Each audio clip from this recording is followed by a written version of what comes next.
Hello বন্ধুরা, আজকে তোমাদের জন্য নতুন একটা সেট নিয়ে আসছি। এটা হচ্ছে সিম্ফনির একদম নতুন একটা সেট বের হয়েছে, অ্যাটম 5। এই সেটটাতে কিভাবে ডিসঅ্যাসেম্বল করা হয়, মানে সেটটা তোমরা কিভাবে মূলত খুলবে, তো সেটাই দেখার জন্য তোমাদের দেখাচ্ছি। দেখো, প্রথমে আমি ব্যাক কভারটা খুলে নিচ্ছি।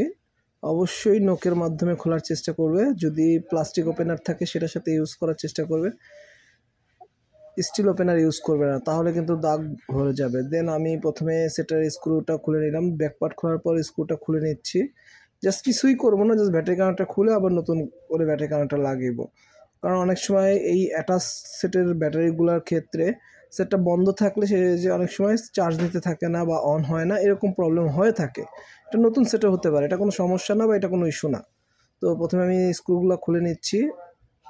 দেখো আমার স্ক্রুগুলো খোলা হয়ে যাচ্ছে। আমি স্ক্রুগুলো খুলে ফেলতেছি। আমার স্ক্রু খোলা শেষ। আমি এখন টুইজারের মাধ্যমে আপার শেলটা একটু উঠিয়ে নিব।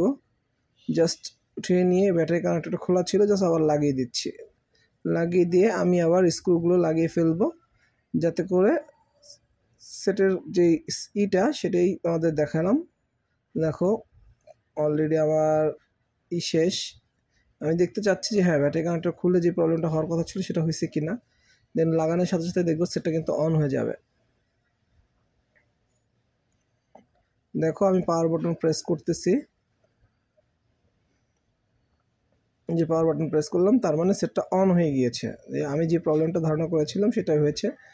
দেন এখন আমি সেটের ফিটিং করে ফেলতেছি। দেখো তোমরা,